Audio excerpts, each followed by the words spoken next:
As a filmmaker, there are moments when I search for something more than the tangible, for the stories buried beneath both earth and time, remembrances of generations past, now dust. In this journey, I'm struck by the fact that what seems in the moment to be random and unconnected events in the end are all joined by a single thread of serendipity woven through the fabric of time. And I wonder if the connection I feel to these events is also faded.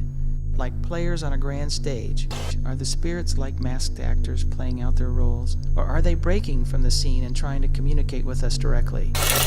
I wanted to see if I kept each of the investigators separate, if their findings would reveal corroborating evidence. So I took the investigative groups independently through each location, not sharing any evidence or information until after they'd drawn their own conclusions. As I share these stories, these ghost stories with you, I continue to question, are these scenes we've captured through the camera's eye evidence? Evidence that we're not alone. Every time you get here as well. Really? It doesn't feel good.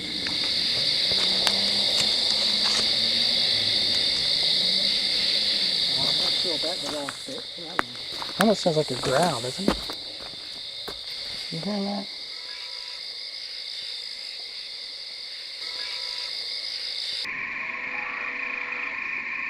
There's a long tunnel near Tunnelton. See more of a male, but the loss is like the child. There's a child. A child? Crying. He's sobbing. A little girl was playing in the tunnel when she was surprised by a train. Say that again. She wants a mum. So you're picking up a child? Yeah. She wants a mum. She tried to crawl off the track, but didn't make it. Please help me. Please help me.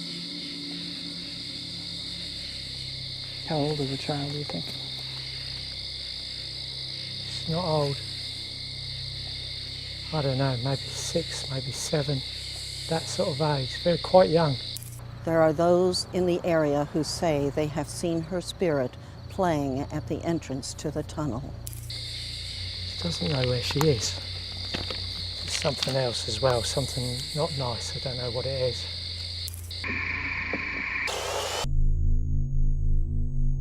The founder of our museum was Julia Meek Garr.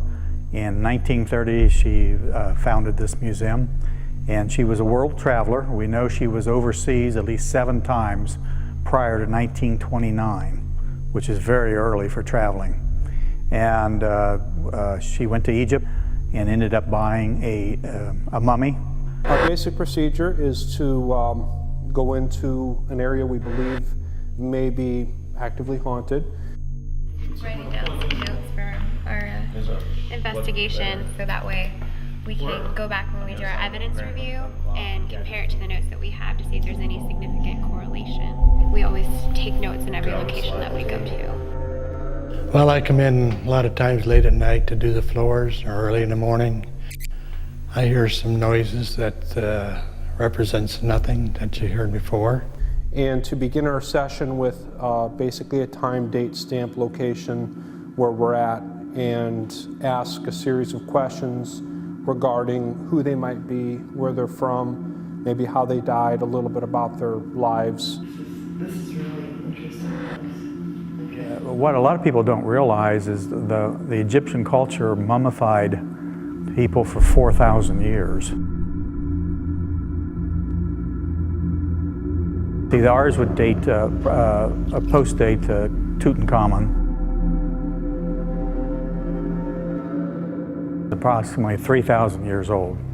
It's the late 21st dynasty. I'm getting something that's connected with the priesthood. It took her 5 months to get through the red tape to allow that mummy to be released from Egypt. Here we are in a museum, and we're looking at some ancient Egyptian artifacts and mummies and so forth. And one of my theories is that ghosts understand us on different wavelengths, not just what is verbally spoken, but on thoughts that may be projected. Okay. And that it was found in the 1880s, back when they discovered all the royal tombs. Okay. And that was the same time that they found the Rosetta Stone. In many hauntings, the questions are pertinent to some of the things that have happened in the past, if we know any of the history about the individuals, or if we know anything about what's been happening with the hauntings. I'm trying to get back to the original way it was found. Well, she was told by the shop owner that it was, at that time, a priestess. The first image I got, I got a female. But now we're realizing it is a male. Then I got totally confused. I started picking up on a male energy. A lot of that has been interpreted. We have signage around the mummy for interpreting the writings. But the last researcher that we've had work on this, she says that the mummy is authentic to the coffin.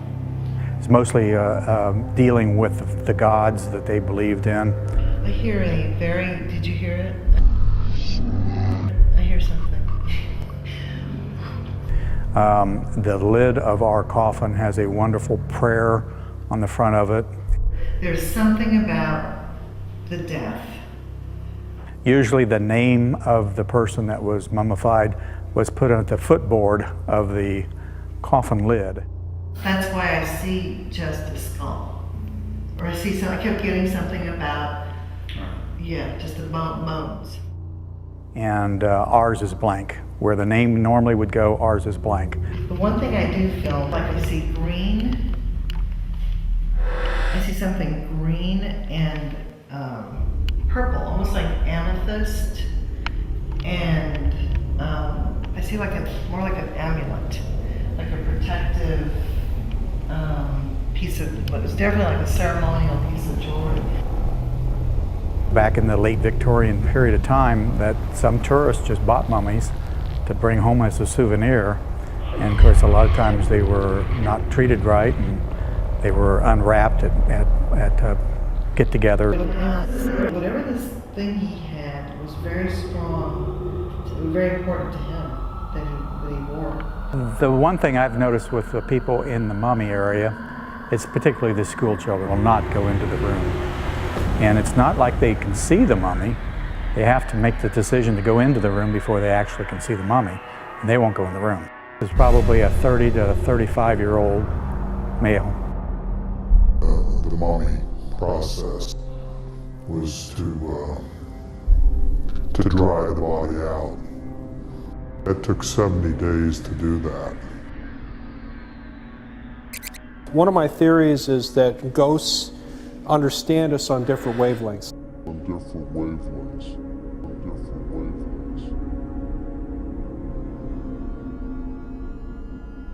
We can talk about psychics and how sometimes they pick up on random thought patterns and feelings.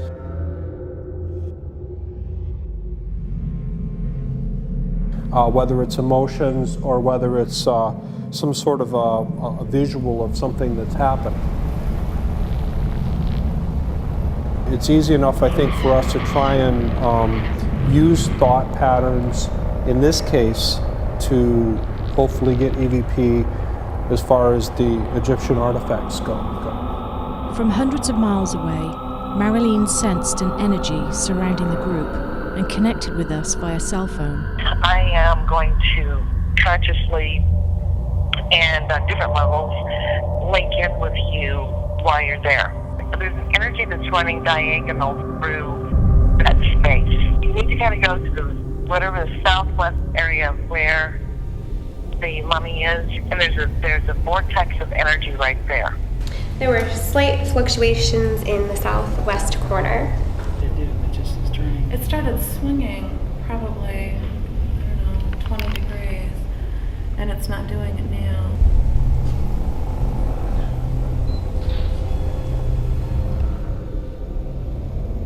Okay, not proof in themselves, but interesting that they cross. The same location that we had the compass spin in, that kind of a weird reading here. Ion gathering. Because sometimes it'll do that. Maybe it's still doing it.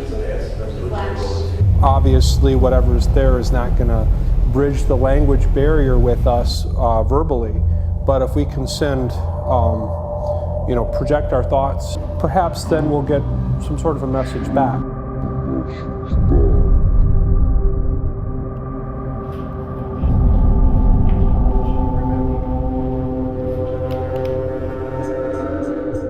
Even after several thousand years, the smell of decay was heavy in the air.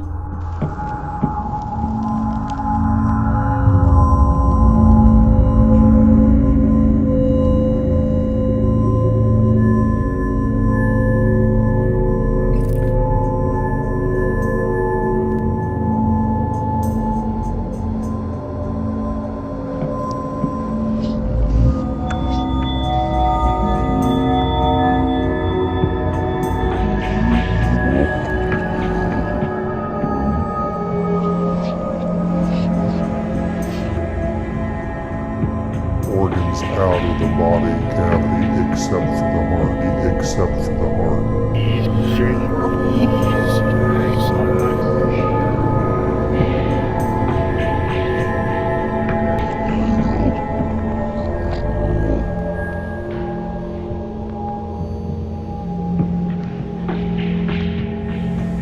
We're here to make contact with whoever may be here.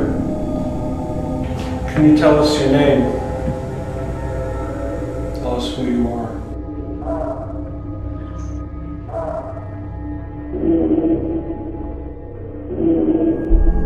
We hit the skull out. Can you tell us when you lived?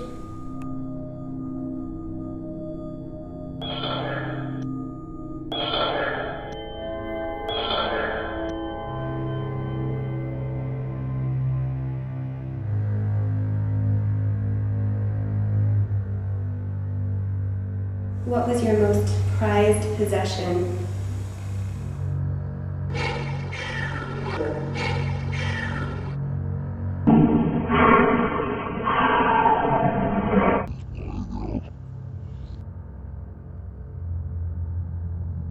I feel like something happened to him. I think I got hit in the head.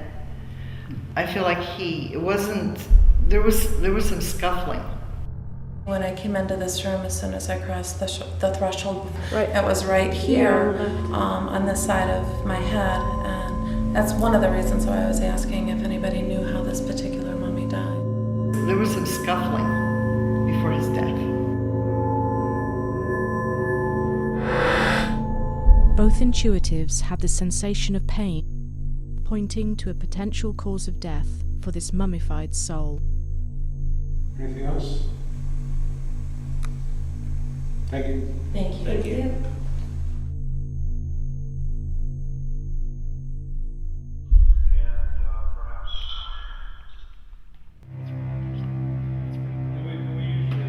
As the session ended, the group was eager to analyze the evidence and spent some time on site reviewing their recordings for EVP. And perhaps... Okay, it almost sounded like somebody said okay when we were in the Egyptian exhibit there, and I was setting up the EVP. Questions, and perhaps we'll get an answer. You hear it there? And perhaps... Yeah. Perhaps... What's really interesting about this is, now this is my gut on this. A lot of EVPs are really hard to hear, but that's almost like it's got this big, huge power to it. You know what I'm saying? Does it feel like it's bigger? Well, sometimes it can be like that. I mean, sometimes they're louder and sometimes they're quieter. I mean... But it's almost, it's just got more presence to it or something. Right. Without being louder, or, you know what I'm saying? I can't... And perhaps... Like it feels the authority. Perhaps... Like it's, telling us to come in maybe. Yeah. And perhaps... So... Yeah, things that go bump. I just kind of figure that it's our place during the daylight hours, and then at night it's their place. That's right. Hey, that's a good way to look at it. That's right. Hey, that's a good way to look at it.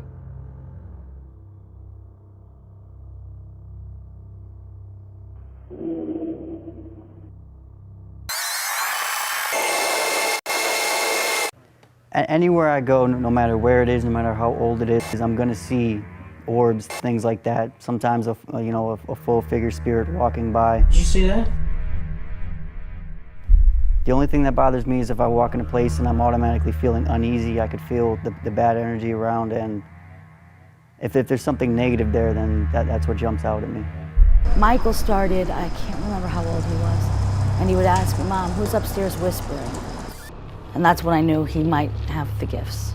Normally, human spirits are like small flames, the glow from a matchstick in a dark room. But Michael Jones, the boy who reportedly inspired the movie The Sixth Sense, seems to be a bonfire that attracts other wayward spirits to him, both good and evil. So you saw an apparition when you first came in? The one thing that bothers me with seeing ghosts is I'm not afraid to see spirits or anything like that. It doesn't bother me because I've seen it my whole life and I'm used to it. I tried to have Michael have a normal life. The one thing that does bother me is when they jump out at you, or if you're not expecting it, you turn around and it's right there in your face, and it gets pretty scary. He had gifts, and you can't exercise a gift, you can't tell it to go away, it's there. He's gonna have it for the rest of his life. And that was the issue we had. It's when I feel like I'm upsetting an entity that might be here, I try to apologize and make peace, and And I have had some issues up on the 3rd floor, and I was very interested in what you might pick up there.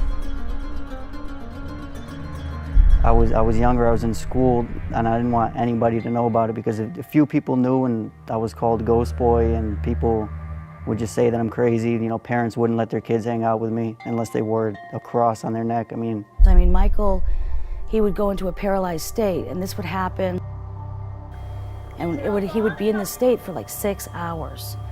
And if I put anything holy on him, he would be choked. You actually see his throat going in, and he'd be gasping for air. I started recording these things, him into these states for the doctors. Like, they have to see this.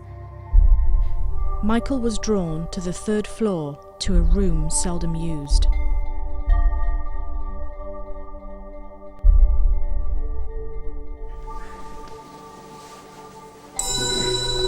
I could have swore that when I was moving, the eyes would start to follow me, and then they'd go back, looking straight ahead.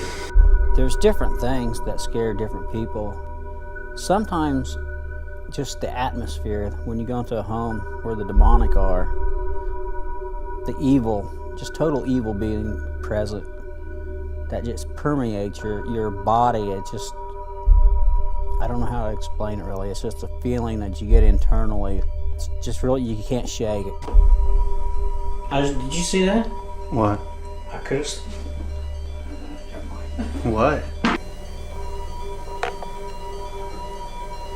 You get down and you move. It's almost like it's trying to. I seen it when you were moving. I seen it from right here. It's like it's trying to avoid me noticing it. You know what I mean?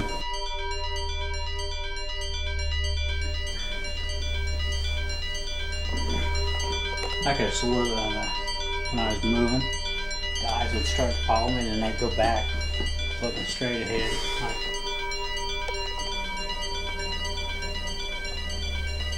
But the thing of it is, even if it is an illusion, by the way it's painted and everything, that's where I felt when we first come in here. Something was here. When I first come in, I was concentrating on this. I was like, that's not it. Yeah, you can see him move back. Can you? Well, yeah, it feels like it. I'm getting it up too. Looks like it's moving. I swear to God. Yeah, that's what it looks like. Yeah, I can see it from here. Now it's looking right at me. It was before, it was looking more at Its Michael. left eye, it looks like almost a little glint in that eye. They're definitely moving somewhat because one was looking this way and one was looking kind of straight. And I've been noticing that the eyes weren't even, but now it looks like they're both looking towards you. Me? Yeah. Yeah. Isn't that weird? Both both eyes are over here. Yeah. Before one was looking over here. I swear to God, one was looking this way. Yeah, I'm getting it too. That's funny.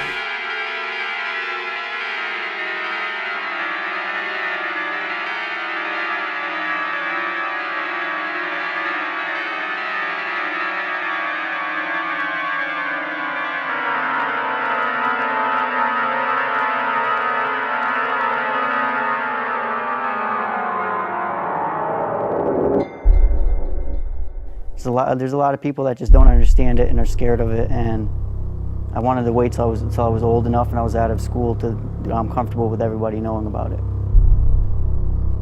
Graphing in the cemetery one day, and I've seen pictures of Margaret, and thought, well, heck, if you're here, you must be bored. Why don't you come back to the house with me? I invited her back.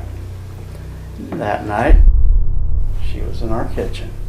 I've seen some orbs following me around about knee-high through the bedroom. Wifty things watching us and then disappear. The orb I saw was fluorescent green. When I was young, I would see orbs and I would see things like that, and I assumed that everyone saw it. I didn't think anything of it until I was laying in bed one morning and I saw an orb floating above me, and it kind of, usually they were always small. They were, they would kind of flash and just go away, but this one stayed there, and it kind of just changed shape into the shape of an angel. And I went downstairs and I told my mom, I was like, Mom, I just saw an angel. And she was like, what do you mean you saw an angel? I was like, well, I saw the little balls of light that I always see, but it kind of changed its shape into an angel. Not everyone sees that.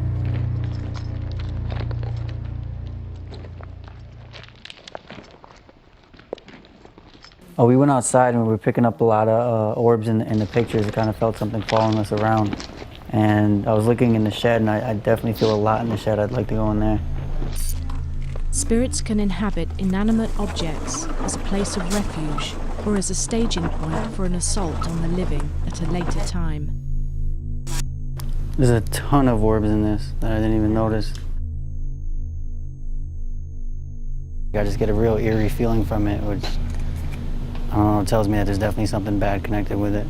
It could be one of two things. It could either be something like something traumatizing happened around that item, something bad could have happened, and I could be picking up negative energy from that, or it could be a negative spirit that's, attached to the chair.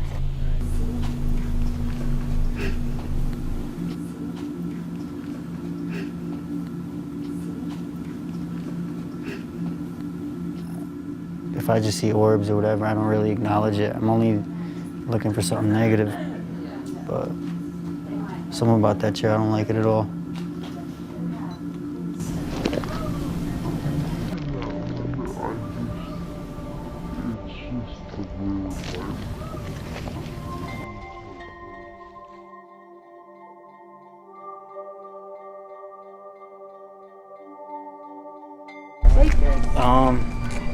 I don't feel anything specific. I just get a real eerie feeling from it, which, I don't know, it tells me that there's definitely something bad connected with it. So like when you've had those feelings in the past, then it's been something? It could be one of two things. It could either be something like something traumatizing happened around that item, something bad could have happened. I could be picking up negative energy from that, or it could be a negative spirit that's, attached to the chair. Right. I mean, sometimes it's hard to tell the difference. Eerily, the autofocus eventually chose its own mark. An unnatural face lurking in the shadows. Yet another mask, like the doll inside the house.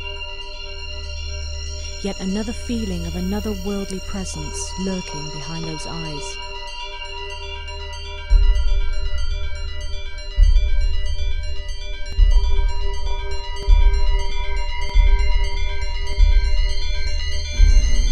It's so hard to explain, because if you were going to tell someone how it feels to be happy, if you were going to tell them what in your body makes you feel happy, it's unexplainable. Yeah. It's just, you just know you feel it.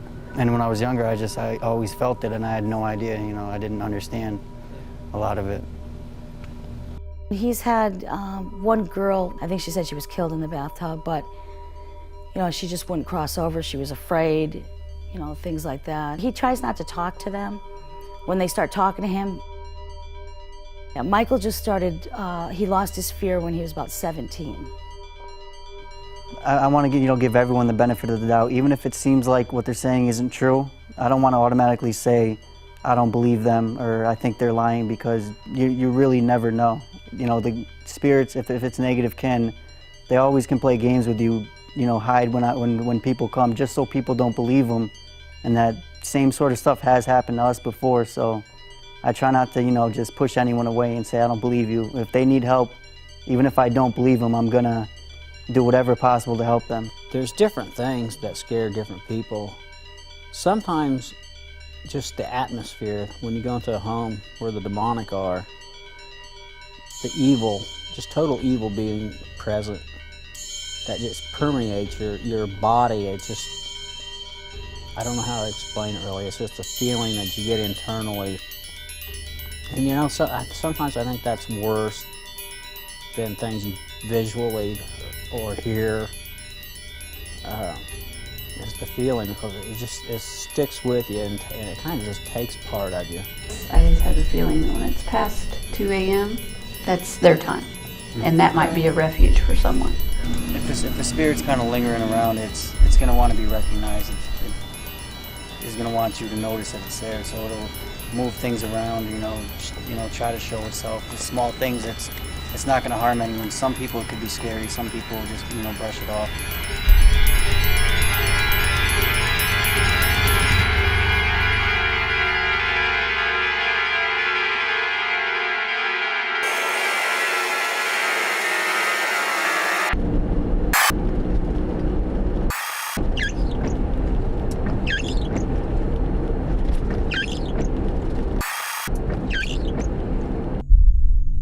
Set this stuff out. Okay. And then, I mean, even the Ghostbusters, when they come tonight, Okay. we'll set it out and see what they get.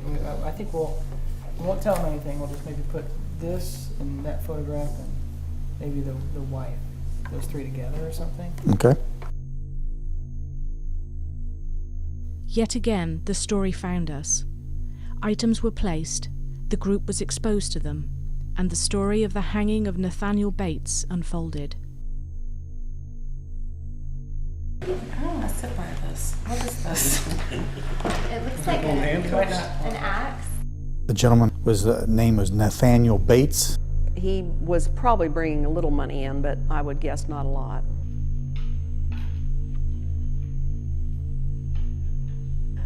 Since Nathaniel had come here, he was staying in the house, but Kitty made sure she was never alone with him. Fleeing an abusive marriage, Kitty took her 2 children from Illinois to Hagerstown, where she moved in with her mother and brother, and was happy for a time, until her brother tipped Nathaniel off to her whereabouts. He had gotten a job with a farmer outside of town, within walking distance, but his job was to grub out the stubble in a field. That meant he would have a hoe and an axe and whatever he needed to cut up those roots. The axe handle. Implement of murder. I don't like this. Like all the spit just dropped in my mouth. No, it's the very first thing I went to, because I thought I'm going to get the worst over first. You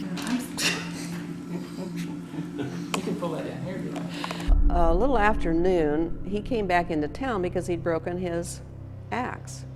And so he dropped it off at the blacksmith shop. And according to some of the witnesses who testified later, he sharpened his knife while he was at the blacksmith shop. Okay, we're asking if anyone that's with us would come forward and please speak with us. The time is now 8:25. It felt like ooh. Well, he also had a pail, which they assumed he was headed for the saloon, so he was known for drinking quite a bit, so that was their assumption. Well, he went on to the house. Now, whether he thought he would find her or maybe just went to get something to eat, we don't know. But he found Kitty there alone. Oh, there's the kitty. We have the murder weapon, the axe handle. There's some of the blood there. So again, if anyone is here with us, we'd like you to come forward and speak with us on recording here. Please tell us your name.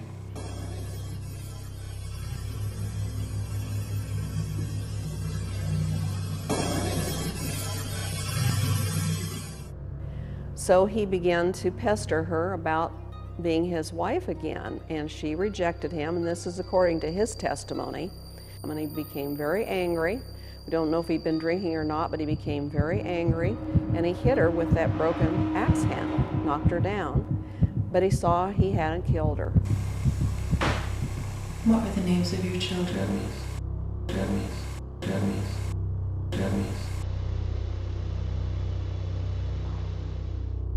There's a lot of violent energy here. I mean, it's like really violent.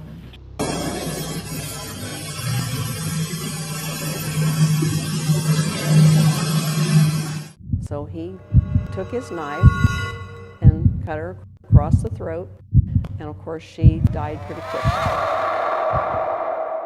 Whoever is with us, we ask you not to be frightened, but to come forward and communicate with us.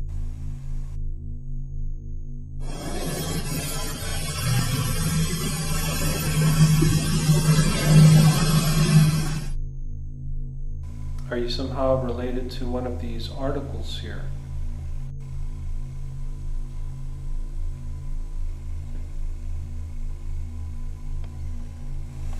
Mr. Bates, why did you murder your wife?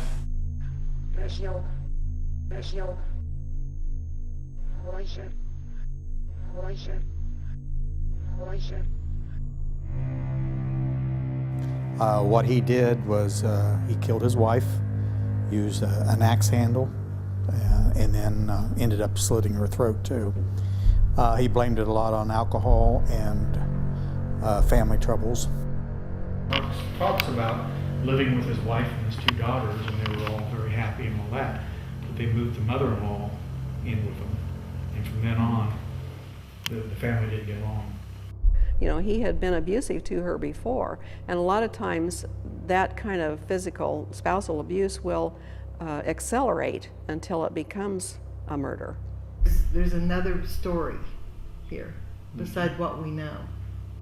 So after that, he chose to walk a couple of blocks up here to Main Street, and there were pumps along Main Street, 2 or 3 of them, where you could get a drink, where you could wash off. And so he came to a pump and he cleaned himself off some.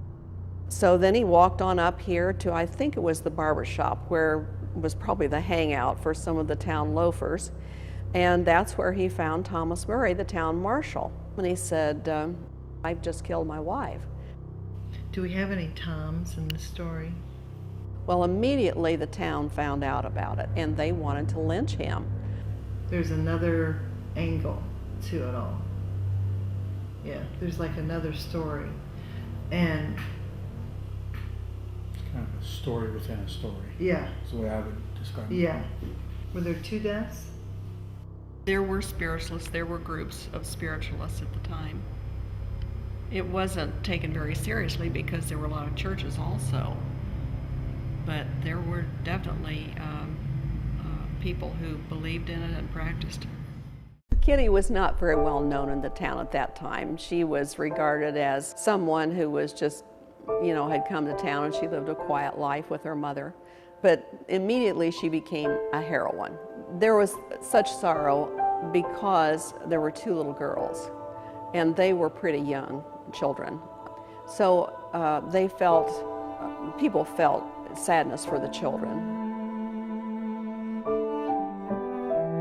There was a company, I believe in Newcastle, that gave a coffin for her, and they gave one for Bates. Well, in order to make some money for those children, they brought it up here. This was the public hall. This particular room was built for public events. And so this was the public place where they brought her body and viewed it. I'm feeling a lot of energy over here. You know, I'm not a psychic, but I'm a little sensitive, and I'm feeling a lot of energy over in this area, so. She was laid out right in here, and I'm sure that that was done because, but it was right here. You can see these steps, and there was no bar here.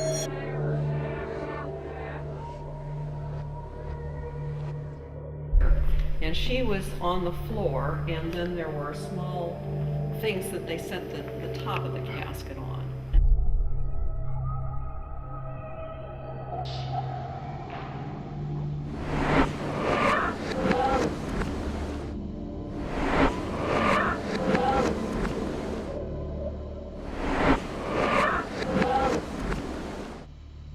was a public viewing.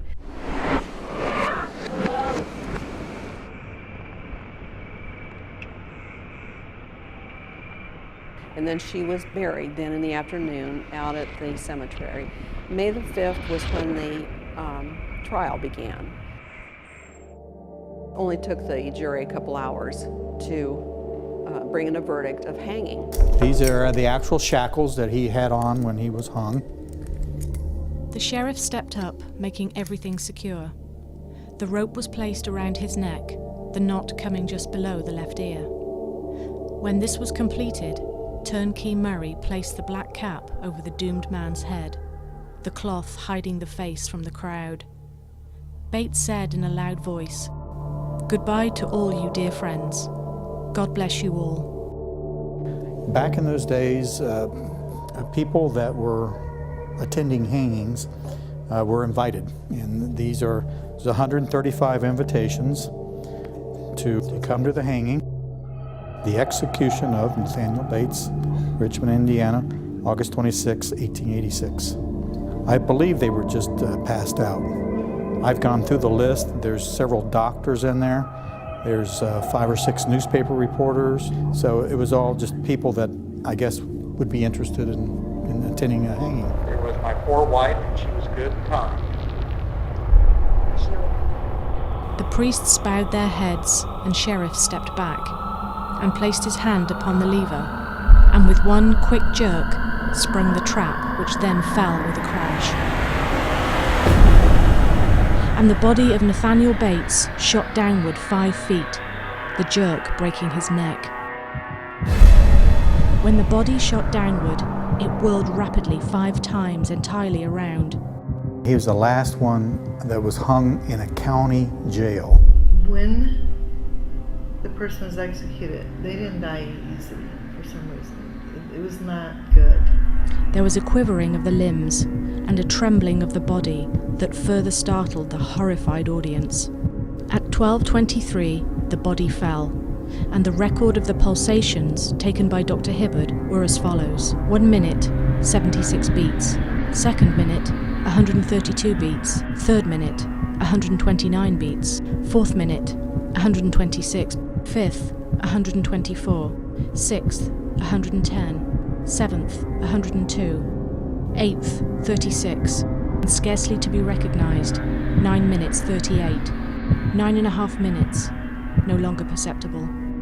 Mr. Bates, why did you murder your wife?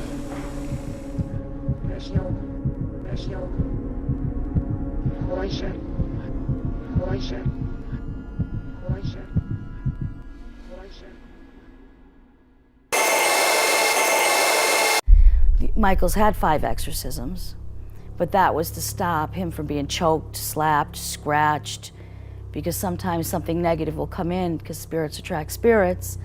Something would come in, attack him, and then we would have to seek help to get rid of it. And then he would be fine for a while again. I remember how it felt when I was younger. We'd always have people come over and they would just seem to not really know what they're doing, didn't know how to help me, didn't know what to say to me, didn't know how to explain what I was going through. And just the feeling of not knowing what's going on and feeling helpless with the things that were going on, that's what makes me want to help people. We started doing a lot of TV. It went through the Associated Press. It was so publicized, and on one show Michael had said that he saw dead people. A lot of people figured it out, yes. We started having everybody come to the house after that, and that's how we became the boy with the sixth sense. Michael is drawn to a room in the basement. I saw the figure of a little girl in here. Right when he was walking out, we were standing behind her. Can you tell me if you see one? Yeah. Probably because you're playing with a doll. Maybe that's why the doll's here.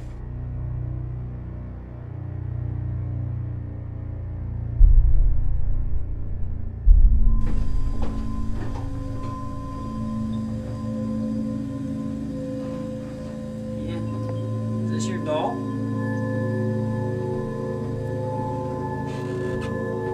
You still see that? I can see like energy over here, but it's not really into the form of a figure. So, 'cause definitely a spirit in here, but I couldn't really tell you exactly what it is, but I'm gonna assume it's probably still the same girl. Why would they stay here? I mean, that's what I don't quite understand. Maybe they just don't want to let go. I mean, all the belongings, everything in here just stay the same for so many years that maybe just doesn't want to leave and leave it unwatched. Make sure, you know, certain things aren't being changed.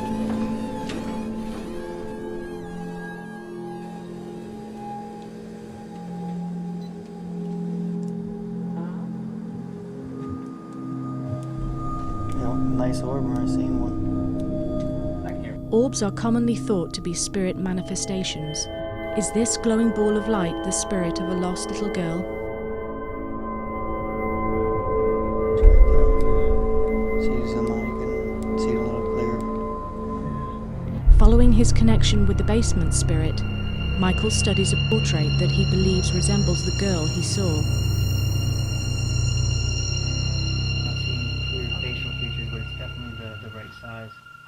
Same age group? Yeah, somewhere around there. I mean, she looked about 6. Well, that's Aunt Ruby, who Mother didn't even know because she died before my mother was born. She was my mother's sister. It's been saved. She died about 1906 or 7, I think.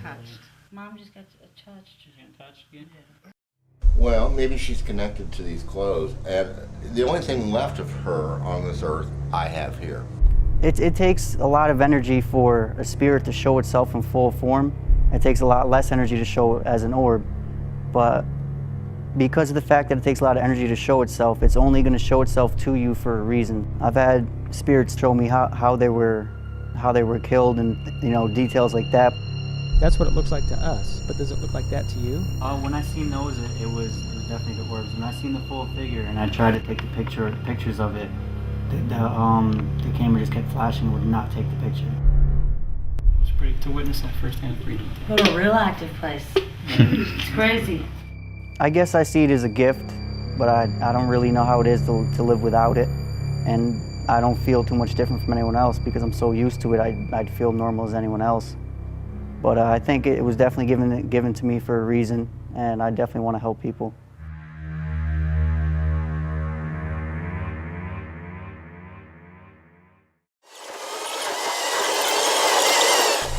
Frank's box, a controversial electronic device that utilizes radio waves for spirits to communicate with the living. Your name is... It's August 2nd. We're at Whispers Estates, Mitchell, Indiana. 9:25. Is the little girl here with us? Rachel? The little girl's here. Did you hear that? It sounded like Mama. Mama. You heard it through here? Rachel, do you miss your mom? Rachel?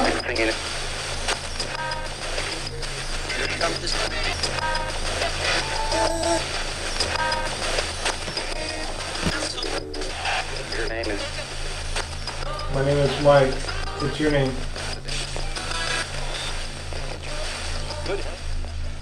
Basically, it's a radio that I altered to continually sweep the bands. And the idea is that the spirits can use the radio waves much like they do ambient noise. Can you tell us your name?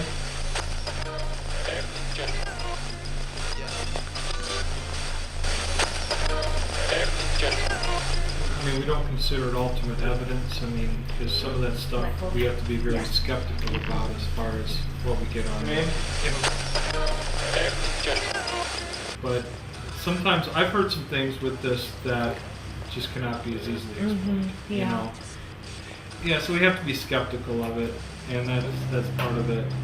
This is still kind of experimental phase. Yeah, I'm not sure how I feel about it. Yeah, I'm still making judgments about it. I mean, our minds are wide open to accept whatever comes across, and we are open to believe that whatever happens is a ghost, but I think in a lot of cases it can be explained as just something that's on the radio. Rachel, if you're here with us, could you show yourself to us? Can you give us a sign that you're here?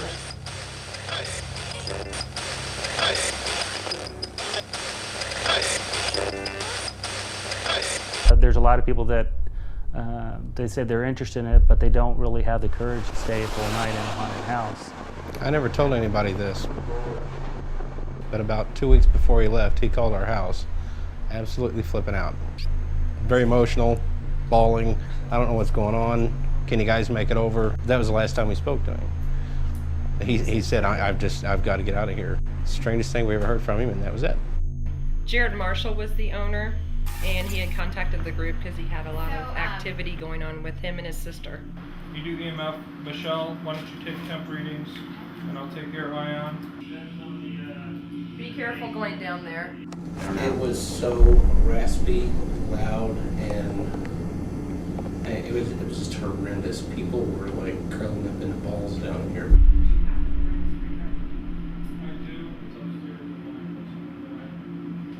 Well, it's been a while since I've been out here, but it's like a ghost town when you drive in. Maybe you see like 1 or 2 cars, and that's it, or maybe one person walking. 1916 yearbook for Mitchell High School. Dr. John A. Gibbons lived and ran his medical practice from this house. He had an adopted daughter named Rachel, who died in the home. It is said Rachel was terribly burned in a fire in the sitting room at Christmas time. Taken upstairs to her room, she languished and eventually died from her injuries. They were hearing voices.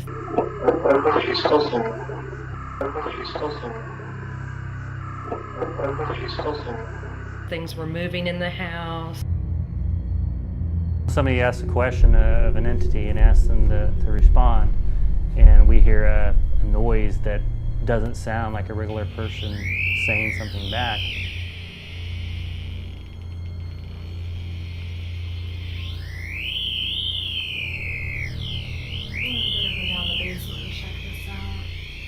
The full sound went for about a minute and a half.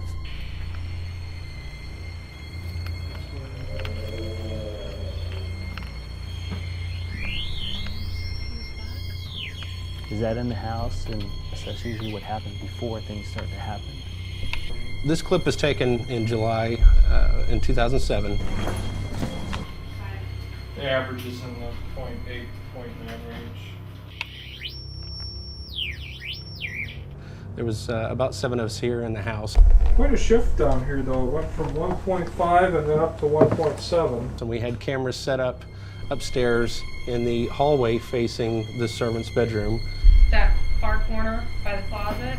I'll figure it all out. I may have to sort through all this, and that's kind of how my psychic ability works. I've got different pieces of the puzzle. I'm getting different readings in here now, though. Yeah, that corner is where we had a lot of activity in that room. And also a camera sitting on the inside of the doorway, looking into the bedroom. It was just a change, which was unusual. We're usually looking for a change in negative polarity, negative air ion change.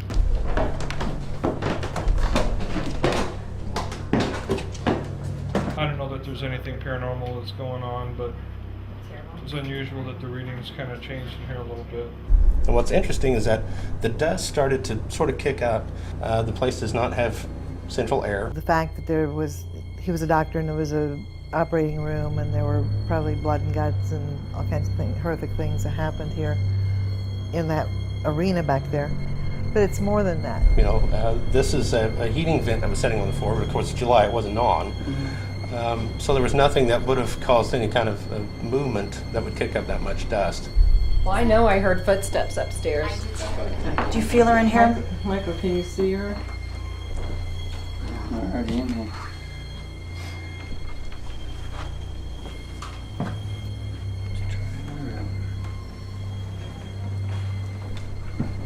On one hand, there was kindness, there was love, there were good things here, but I also the whole time I've been in the house, I didn't realize it till now, I felt like I was walking on eggshells. And it sounded like there was something coming, and I kept hearing something back here. Coming towards us? We were talking to someone who was sitting on the couch facing the monitor, saw something move across.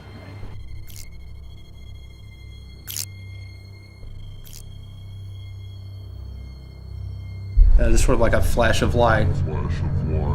She's very fascinated by all of the technology. She's feeling, she likes us being here. She likes us being here. What she likes is that we're trying to bring her comfort. Good time in this house is going to be between 10:15 and 10:45.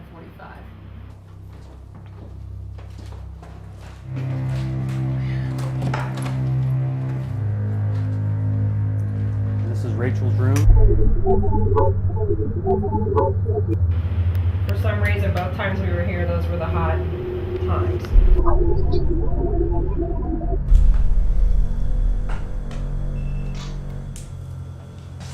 Whenever I did review it, I had put it into slow motion, and not only did it show up on camera 4, very close to the camera, it also showed up underneath the doorway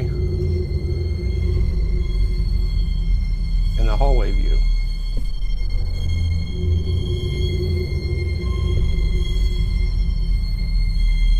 And she wants people to know that she's not trapped here. She's in the light. And the tunnel that we were picking up on, she comes and goes. The dust started to sort of kick up just about 5 or 6 seconds before something had gone across. What else is interesting is that you see this figure, it looks like it takes a step. It looks like footsteps. Boom, boom. She's multi-dimensional, my words. So she's here, she can be many different places.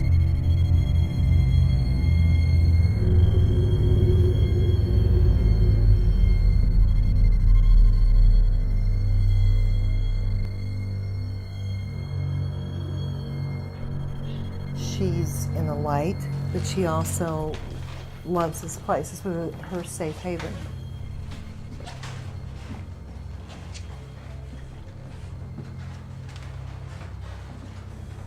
Where the doctor used to have his operating room, from what I understand. Jared would get woken up with the bed shaking and that type of activity in that room.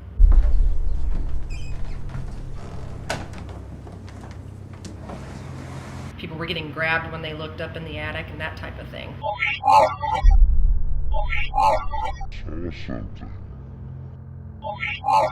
There was, in those days, it would have been called insanity. I'm not going in there alone. Okay, that's what I thought. What did you say? So I'm not going in there alone. I'll go with you. I was orphaned, taken in, and orphaned again. That's really weird. Something that was not right.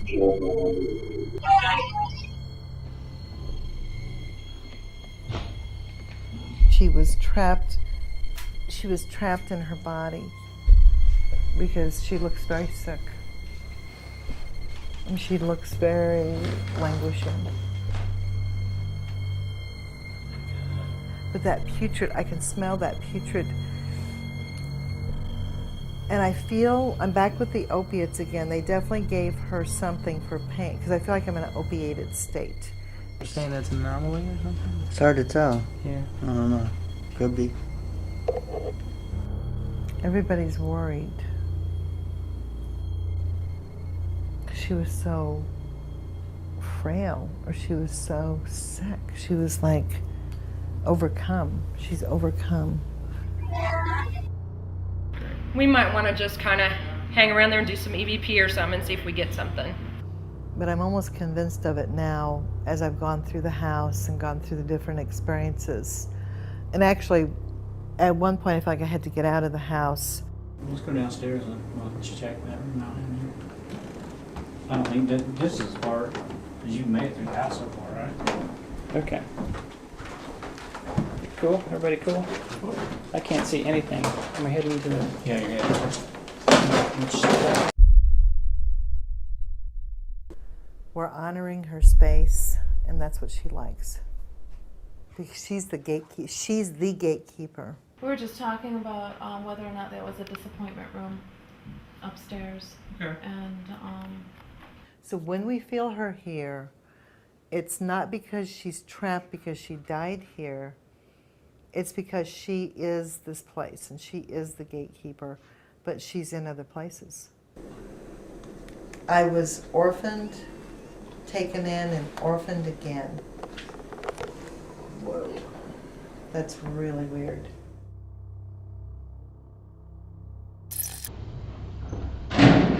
If there's anyone with us now, we would like to communicate with you. My name is Mike. Can you please tell us your name?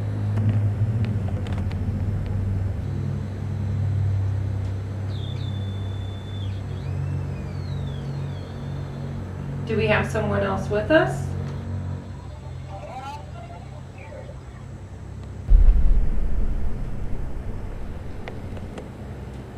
Did you ever feel bad?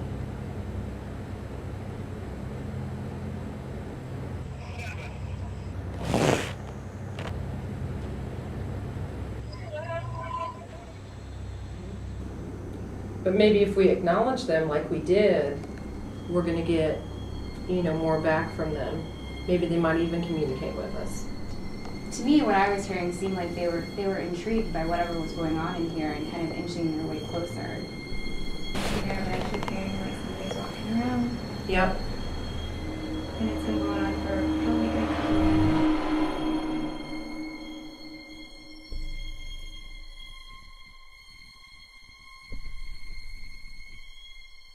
Michelle, look down the hall.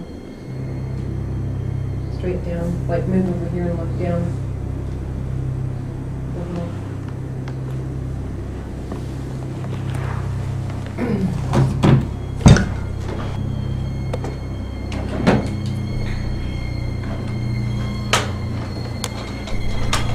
You see what I saw? Okay, you saw what I was seeing. just saw it. Okay. I wanted to have some confirmation on that. What are you seeing? A child. Mm-hmm. I see a child walking. Yeah, isn't that cool?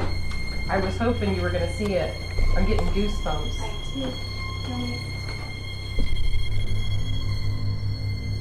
a little bit closer.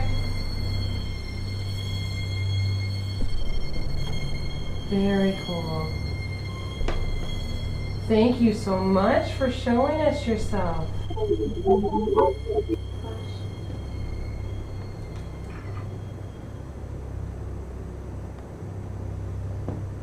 What's your name?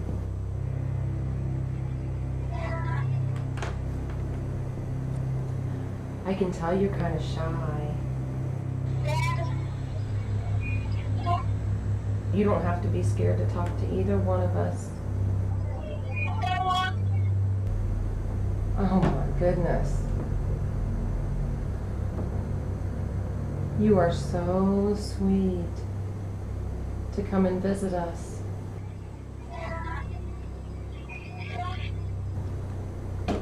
I like your pretty white dress. It's beautiful.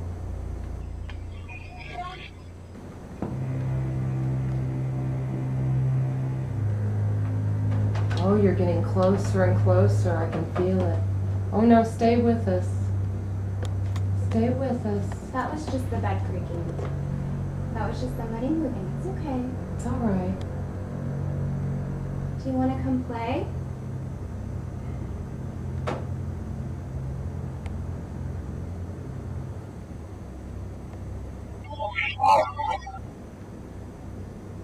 Do we have someone else with us?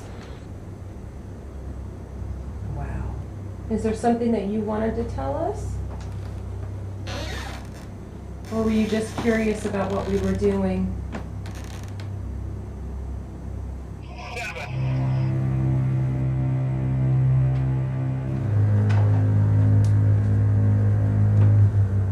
You can come closer to me.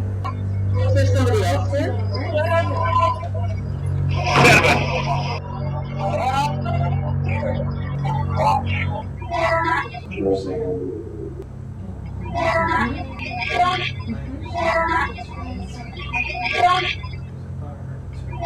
Yeah.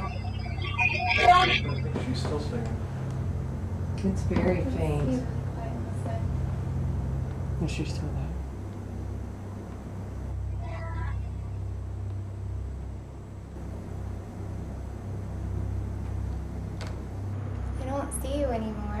The spirit of Rachel is said to lurk in the shadows of Whispers Estates, hardly ever revealing herself, perhaps in fear of a more sinister force from the past.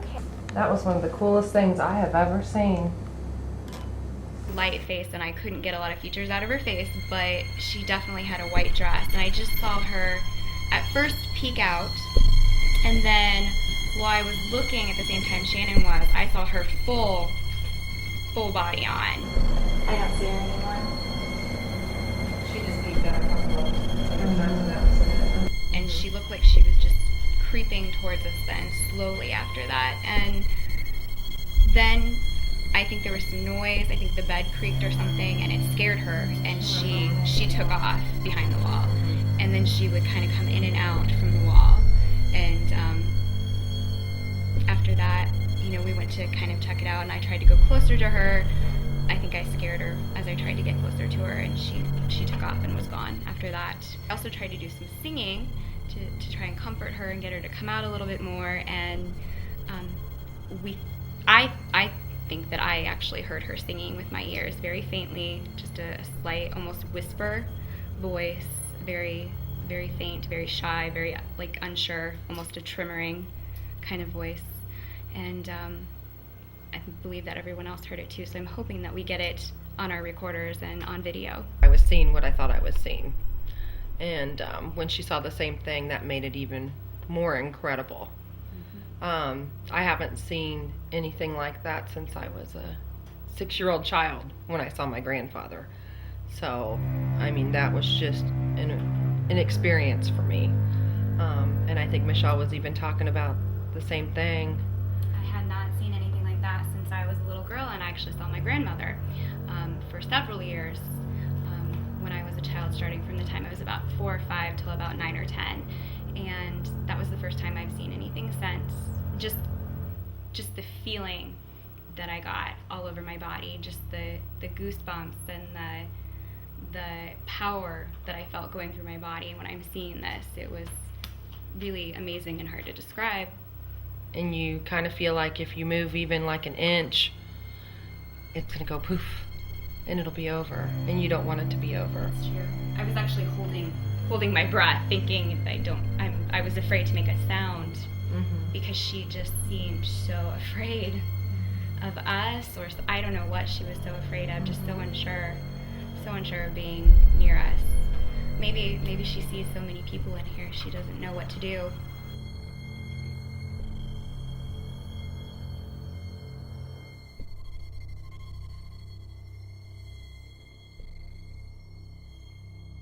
I was too far into the bedroom. I couldn't see down the hall where the girls were actually seeing the image. I did hear the same thing they described, the faint whispering, the voice of like a little girl, very faintly, and you catch a word or two here or there, but not like the whole thing. After it was gone and we went down the hall to investigate, as they walked into the alcove, I immediately felt I needed to go to the left near the stairway, and that there was something behind the closet door. I'm not going in there alone. Okay, that's what I thought. What did you say? So I'm not going in there alone. I'll go with you. I called Renee over. She felt that it was in the corner. We backed something in the corner. I felt like there was this wonderful, and then all of a sudden I felt like something else was here that was very, like, scary. And we started to turn around and leave. I noticed something in the back corner down the other side on that same alcove where the little girl had been. Authoritarian energy that could kind of turn on a dime and kind of pounce. And as I walked back there to get some readings, I felt really strongly like there was somebody there. I was real happy with the fact I was there, and I called Renee over, and I felt it go about the same time that she commented that she saw it go, and it actually went around on the other side of the wall. I do think I got an EMF meter reading back in that corner, but I kind of got distracted when it all started happening, and but I did get a reading back there. I first attributed the detachment to the fact that, well, it was probably just too horrific for the adopted mother and father to pay attention to, but I think there was more to it. I get a feeling of, well, she's not perfect anymore, or she's damaged in some way. Like they wanted this show.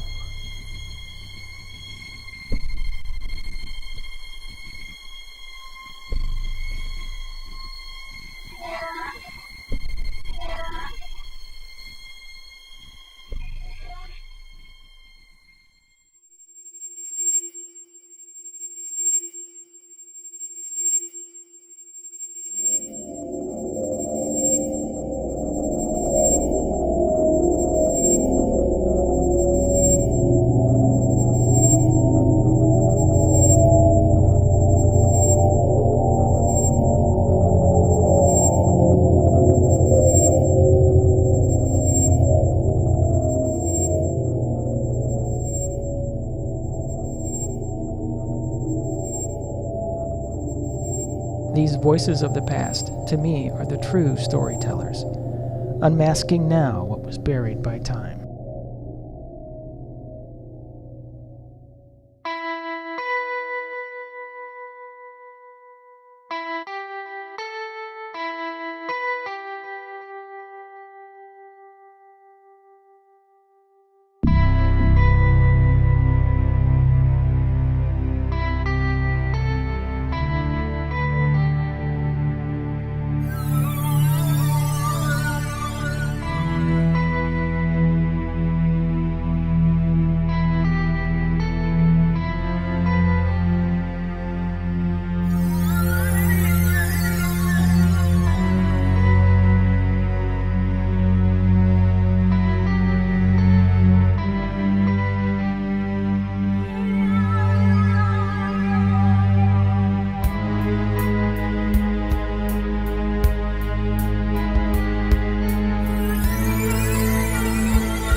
So I brought it home here. The longer the piano was, I'd see things. You couldn't see anything. You see something, like when I'm sitting here at night, something goes by, you know. You don't know what it is. And they'll come through here, just shooting through. They pull jigs on me. It's got ghosts with it. It's got ghosts with it. I want to get it out of here. You know, so I didn't think nothing about that, hell. I didn't believe in ghosts.